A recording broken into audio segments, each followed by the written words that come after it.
Thank you for watching Mike's in the Garden, where it's my mission to inspire you to grow food.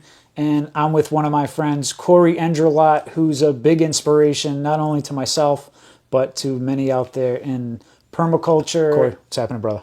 Thank you. Nice to be here in person with you. I appreciate it. I know, it's the first time meeting, so very cool to come to your place and see what you have here and also hear about what you're working on. But today I want to talk about Natural Intelligence, this book that you've written with our friend Jim Gale, who's out there inspiring as well. How about we start with, what is natural intelligence? Well, when I mention natural intelligence, right, what is most people's reaction? I think people often hear about this word artificial intelligence, right? And this is the future. This is what's going to help humanity, right? People are already using ChatGPT. They're already looking up, oh, I want to find a recipe. I want to find this information. And so they're already becoming increasingly dependent on artificial intelligence. But what if there's an intelligence that has always existed beyond artificial intelligence, that actually created artificial intelligence, that actually permits it and allows it into being? In other words, limits it, because people fear, oh, artificial intelligence is going to take over humanity, right? There's robots and the Terminator, right? And so natural intelligence is our consciousness. It's our conscience. It's what we have within us, and it's also what we have throughout the natural world, right? What has always been here. It's the universal and timeless. And so permaculture is a demonstration of that intelligence, because we're using our brain, our conscience to care for the earth, right? People care, earth care, future care. And so we're using our conscience, our internal natural intelligence, for the external natural intelligence, which is nature as a whole, and working with those systems. So that way there's a balance, there's a harmony between the internal and the external, the masculine and the feminine. This, right, comprises of the whole brain. This is intelligence, right? You have the intellect and you got the emotion, the intuition, and together you have that intelligence. And when it's natural, it's because it's nourished, it's cared for. It's something that you're not telling someone what to think. You're not saying you have to think how I think, right? You have to be indoctrinated into this man-made system, into this artificial system. But no, that natural system that has always been there, everybody has it. They simply have to find it and encourage it, right? Ask questions. And through the many arts, through the many ages, like poetry and painting, and like even just writing this book itself is a form of our intelligence being expressed.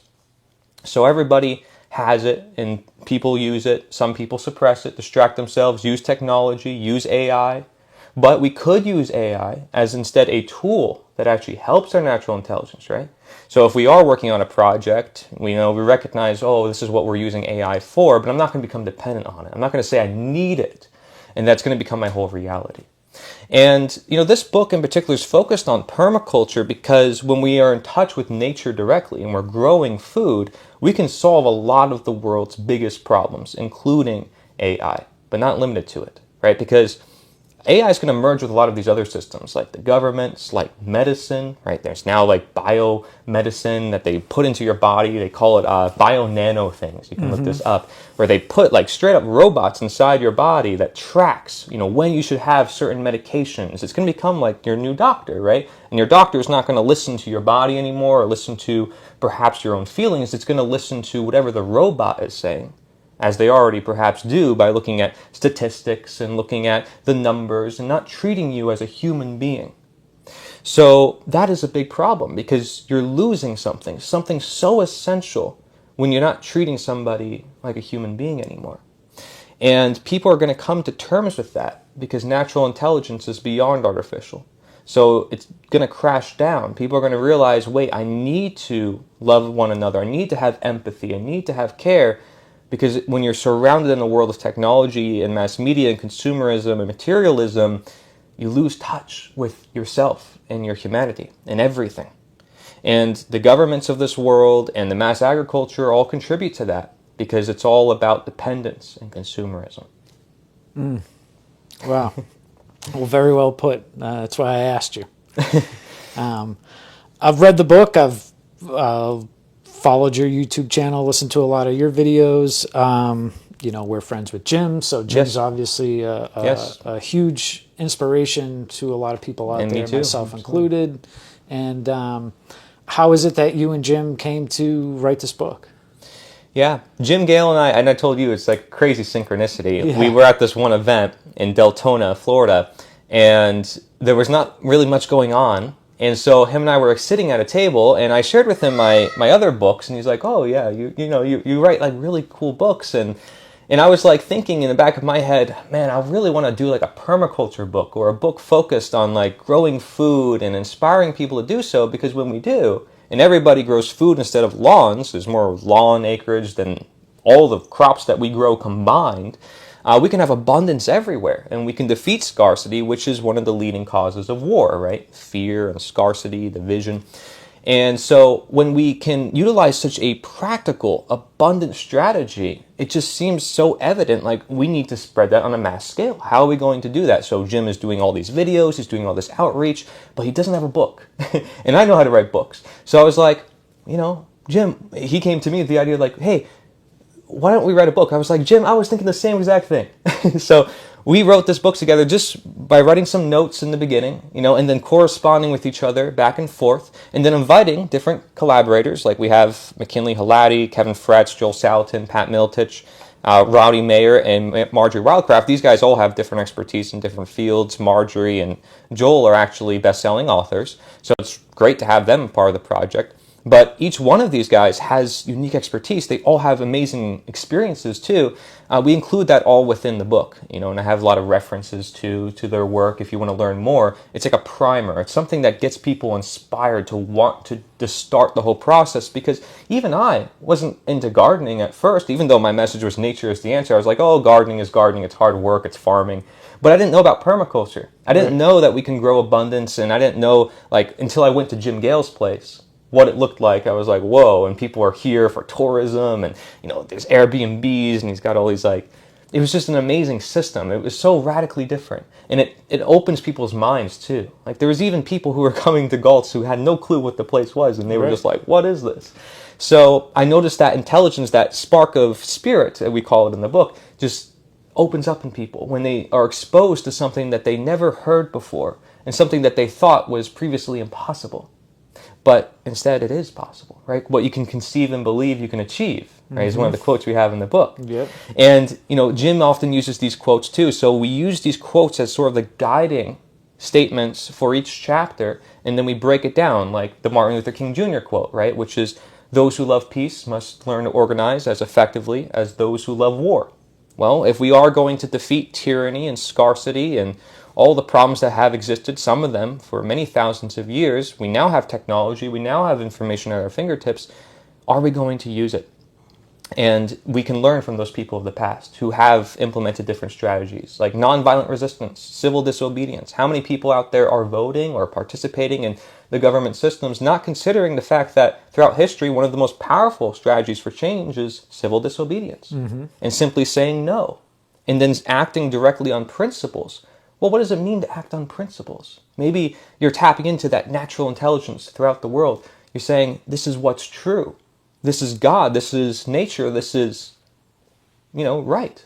And I'm not going to stand with wrong. I'm not going to suppress my conscience. I'm not going to just do what I'm told. I'm going to learn and think it through and act consciously. I'm not just going to toil the land and destroy everything and mass agricultural crop everything like we are doing for soybean and corn and all the stuff that people are finding out is harming us as well, and harming the environment and harming everybody. We're going to instead consciously and intelligently work with nature to create an ecosystem that supports each other and everything within the environment. So let's do that for everything in our life. And then, that sounds like intelligence to me. Yeah, absolutely. It is pretty amazing to go to a place like Galt's, a demonstration site, and like your house and my house and other places that are popping up around the world, and even just here in Florida, ones that we've been to. It's contagious, and I'm working to put gardens in at my neighbors' houses and hopefully encourage and inspire them to actually go out and maintain it, even though the idea behind permaculture is kind of set it and forget it for a portion. But one of the biggest takeaways I had from this book was we always, for the most part, people focus on the problem and not the solution. Right. And this book is primarily talking about solutions. It says it right on the side here, the solution. Can you get into some of the solutions that are in this book?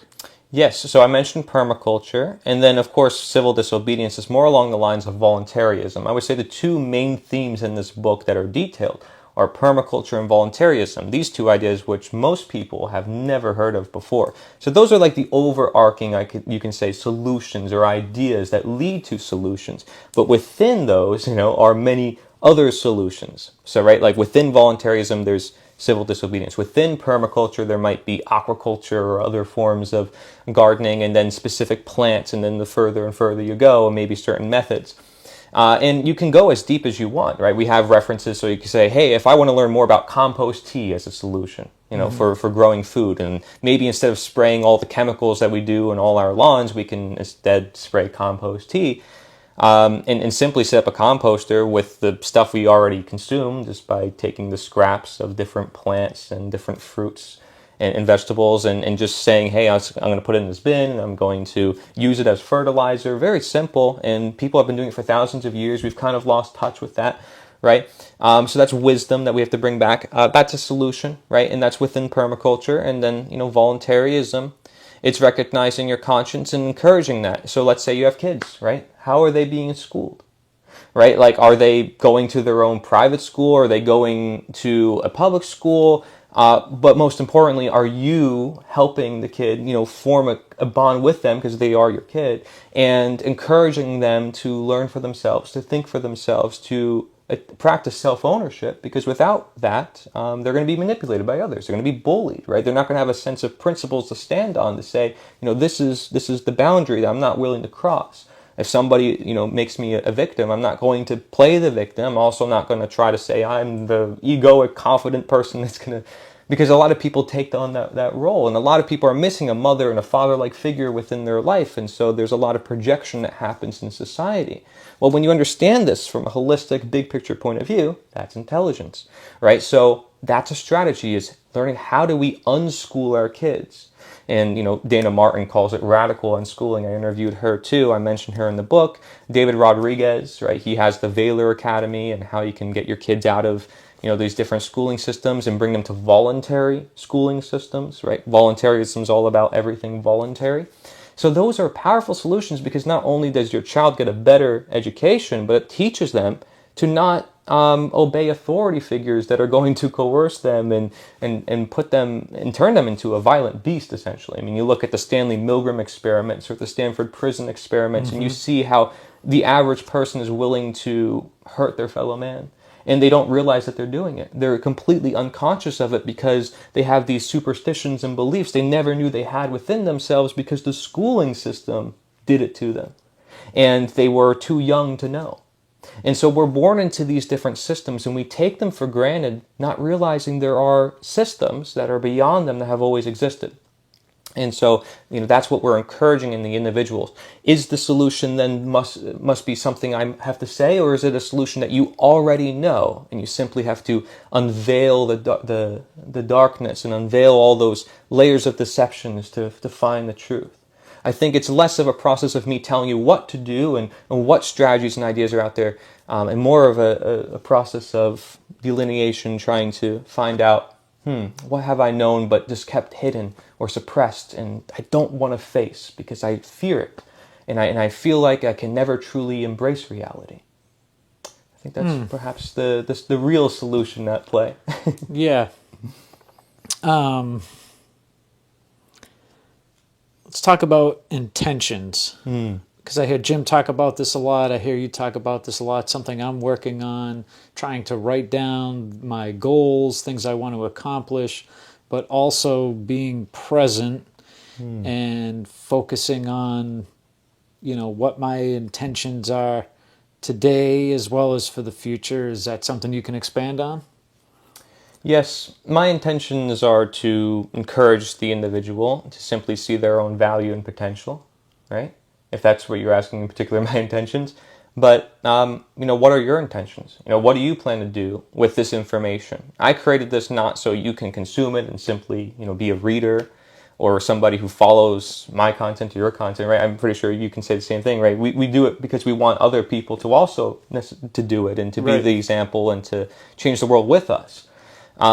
So, with Jim, I told you we don't really talk about money with each other. We're focused on how do we change the world. And that's what I love about Jim. Like him and I, we just bonded immediately. He was so easy to work with because we would just correspond with each other and work from where we are good at. Like I'm good at media and creating different stuff that he's not necessarily used to, but he's good at speaking, and so he sent me a lot of voice messages and I would have to like transcript it. I'd go through his interviews, I'd transcript everything, and I'd bring it all together. But we each have different talents and abilities, and we have to bring that to the table. And so I encourage everybody out there to also do the same thing. My intention is to simply do good for this world, and as much as I can.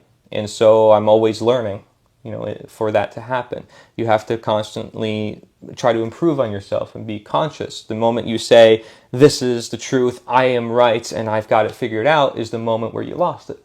Right.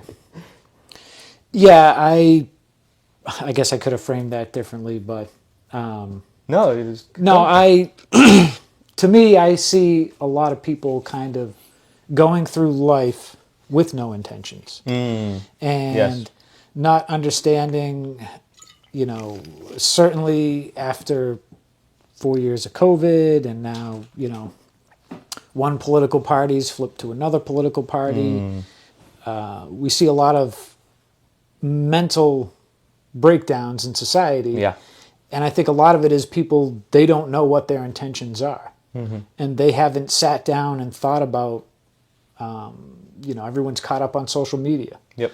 And they're focused on likes or stories or commenting and getting themselves all riled up instead of, like Jim says, just being in the present. Being present, And yes. thinking of what are my intentions and how can I help myself, my family, my neighbors, my community. And Absolutely. I think that's something that needs to be talked about more, and something I'm going to talk about more to myself, my spouse, and my friends. So, If it wasn't for presence, I couldn't write the book, right? And really sit with myself on the information and say, what could I do? And how, receiving wisdom from the universe is the same way. To sit back and reflect. I mean, you can learn a lot from a single tree or a single plant. Many people would just pass that off and say there's no wisdom in that. But it's like an amazing system the more you study it. And you don't necessarily need a microscope to figure it out. Our ancients figured it out without technology, right? So how did they do it? They just sat there and reflected. And they didn't have social media, they didn't have AI to do it. right. So I think it's an amazing thing. Presence is the key, absolutely. In order for anybody to listen to this right now and to comprehend what we're saying, there needs to be pauses, silences between the words of which I speak. And it's all that yin that conceives and brings life to the yang. So everybody talks about the light and the masculine and being strong and all the very strength-based elements of our society. Who's a strong leader? Who says what we want to say? But they're not considering that feminine, more intuitive yin side of things, which actually conceives everything in this world. And so that requires presence, right? Like, again, if you cannot recognize the pauses between the words, you wouldn't understand what I'm saying. If there was no empty space in this room, we would not be able to use the room. The usefulness in everything lives in the uselessness, in the emptiness of everything. It's quite an ironic world, which is why we also include quotes from the Tao Te Ching, which emphasizes this more of this motherly energy, very different from a lot of other ancient texts, just for people to become aware of it, especially in the West, where a lot of people have not heard of that. And it's a very freedom-oriented philosophy that often encourages and even says that if people followed the Tao, which is referred to as the way of nature, there'd be no need of rulers. Because perhaps people are the rulers of themselves. People are following the way or the truth or the natural authority or God, instead of these man-made powers that they presume, right? And they can take charge of their own life and their own health in so many different ways. And just by starting to take that difference, you start noticing yourself opening up to more people who are also are on the same wavelength, and you start creating in a community, and I'm getting together with people and I'm doing events, and it's an amazing thing to see. At first you might think, oh, I'm alone and I'm the only person who may understand this or know some of these things or I'm curious about this, but you're never alone. There's always a bunch of people who are in the same exact position that you are in. And just be present. Let all the worries escape for a moment. Let all the conditioning, decompress from your mind just for a moment and ask yourself, how does it feel to be present? Very good. Let's talk about your outreach series that you're working on with Jim, targeting influencers. And if anyone's watching this right now, what message would you say to them to help you target some influencers? Because this is an important message that we need. Absolutely. We need these influencers to get this message out there at scale. We do. Yes. So the strategy we lay out in the book, and we have it really laid out too, even a summary page in the back here. So it's like the start, right, is we go through all these different quotes. We ask ourselves, what is the idea? Was he wrong when Napoleon Hill said, whatever the mind can conceive and believe, it can achieve, right? Was he wrong? And Bill Mollison says, though the problems of the world are increasingly complex, the solutions remain embarrassingly simple. Well, what are the embarrassingly simple solutions? Right, Buckminster Fuller, you never change things by fighting the existing reality. To change something, you build a new model that makes the existing model obsolete. Right, so we ask ourselves these questions. How do we organize? How do we know that we are free? Who am I? Know thyself, right, the most important philosophical lesson. And what do we truly serve? Are we serving nature? Are we serving truth? Once we create awareness around this solution, which is permaculture and voluntarism, the idea of do not suppress your conscience, right? Very simple. Always do what is right, and let's grow food, not lawns, right? Let's eliminate the poisons like we know Roundup, billion-dollar lawsuits, yet still on the shelves at Home Depot and all these places. So why can't an influencer like Joe Rogan or Tucker Carlson or any of these guys just say, or even call up their friends and say, we're going to say this on a mass scale, not to buy this product. Let's boycott them. Let's not have this in the stores anymore, and create awareness around it. Just by creating awareness alone, that's massive, right? That would do a lot of organization with people. That would bring a lot of people onto new ideas simply by that mere messaging. And you're not going to hear it through a lot of mainstream channels because you look at the advertisers for different TV shows and stuff, you see it's all pharma companies, right? It's all agribusinesses, and they're all connected to the government system. So we have to create that new system. We have to show it in action, and it's going to be the influencers who likely do that. The influencers who are not necessarily, bought and paid for and in that system, but the influencers who are genuinely curious and want to make a good difference in this world. And there's a lot of them, right? There's tons of people on YouTube, on different platforms, who just have an audience that is open to sharing different ideas. People like Alex O'Connor, just random names just popped in my head. Like, he's an atheist YouTuber, or not even an atheist. He kind of just asks questions about religion and all sorts of things, but he's willing to question everything. So somebody like him never talks about permaculture or any of these ideas. Doesn't matter. It would definitely, I think, intrigue him to look into it. Because we're talking about the most dangerous religion, the most dangerous superstition, which is statism, and as opposed to voluntarism. And we're talking about how do we solve the problems that he's often talking about. Like, he's talking about religion. Well, how does that correlate? Well, religion throughout history has been very bloody, right? People have been fighting over this for many thousands of years, and people still have these superstitions, and maybe they're healing, so they go to these religions to heal. Well, let's get down to the roots of it. Maybe, there is scarcity. Maybe people can't have enough nutrition in their lives. Maybe, the environment is being polluted. And so many things that are causing people to be divided and to fall to these different belief systems. So I guarantee you, any content creator who does anything for truth in one way or another can find some sort of sympathy with this message of grow food, not lawns. Who can disagree, about feeding the world and creating abundance? I don't meet anybody who says, yeah, that's wrong, we shouldn't have that. I mean, I think everybody wants healthy food. So if we can all agree on it, why don't we stand on it and say, this is what we need to do? Right? Even if you don't necessarily agree on the voluntarism part, because it's a bit more harder to understand because it deals with psychology and your conscience, even though I think everybody should always do what is right to them. permaculture, I mean, just the simple idea of growing food, you can't live without it. We'd have no life on Earth if everything was death. And we need to have life around us. So we're finding out, people are talking about climate change, they're talking about pollution the next day, they're talking about mass extinction and starvation, and then the food insecurity rates, like 98% in America when COVID happened and the shelves were empty and everybody's going to get, like paper towels and toilet paper when there's something called the toilet paper plant that grows here in Florida. You know what I mean? Yeah. It's like they don't know about it. It can grow abundantly. You just put it in the soil. It's a native. It's like incredible, right? So it says here, the path. Number 1, create awareness. Permaculture and voluntarism. Grow food, not lawns, right? Make it trendy. Maybe make it a hashtag.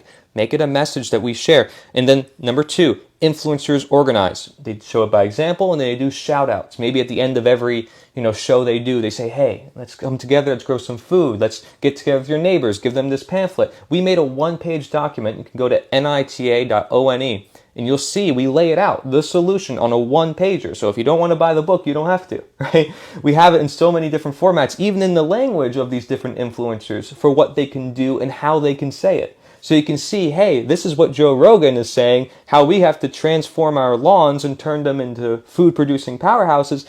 And everybody, if they simply replace their lawns with some sort of food, we can barter with each other, we have the local economy back, everything just reboots. Because our whole nation was founded on agriculture. All the world has been founded on agriculture. You go back to the very beginning of government and you see this mass agriculture starting to happen, and that's when you start to see the reduction of nutrition. So it's not a coincidence. But if we want to return to our roots and really get nutritious, food in our lives, we use permaculture. We can apply it to everything. It's an ethics-based system. It's not just growing food. And so number 3, after we create awareness and organize, we call out and invite the corporations which are selling poisons to sell life instead of death. We turn the problems into the solutions. Right, so all these problems, all these companies, Monsanto, Bayer, BASF, Syngenta, you can just go down the list. And people say, these are the evil people, we should not. Well, let's invite them. Let's invite them to be part of the solution. What if it's more profitable to do good? If we ever think about that, look at Kevin Fretz and what he's doing in the organics industry. He's proving that it's more profitable to do good because you're getting more yield out of caring for the soil and caring for the earth and simply plug and play. If you do it correctly, you have like the right system set up. That's what Jim Gale and his design systems and the people in the permaculture movement are doing. It's like you just press a button and it's done, right? Making it super simple for people. Even though behind it, there's all this intelligence and complexity. That's what we can do. We can use AI as the greatest tool, as the greatest benefit for humanity, or it could be the greatest downside. It's our choice. It's what we choose to do with the tools. We don't want to become the tools of our tools. Right. One small act multiplied many times. And that's, excuse me. Yeah, a lot of great points there. Cory, why don't you tell people where they can get the book and follow you and more of what you got going on? Thank you. I appreciate it. So nita.one, you'll find all the information there, different documents, right? So that stands for Nature is the Answer, nita.one. And you'll see, there's different links there as well. And of course, that's a website I created a couple years back too, as like a movement to simply say like nature is the answer and to share the ideas around nature and natural laws and their concept people talk about.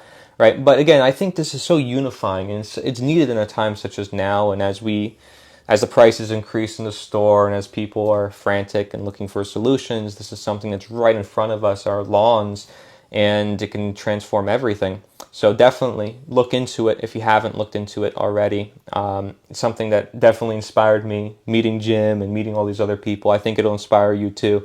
So thank you very much for having me on. My channel, if you're interested, is Cory Nature is the Answer on every platform pretty much. And I do like interviews, documentaries, all sorts of different things. And I really appreciate your work because like I told you, it's like amazing. I look at a lot of people's works and you definitely put like the time and energy into editing, and the shorts are very important for getting the word out, and your food forest looks great.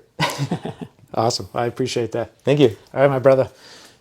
Make sure you go follow and subscribe to my friend Cory and his channel and check out Nature is the Answer as well as Natural Intelligence. And like you said, if the book's too much, you can go to the website, download some information, or even just watch some of Cory's videos and you will get a wealth of information on there as well. So awesome. Awesome. Thank you. Thank you.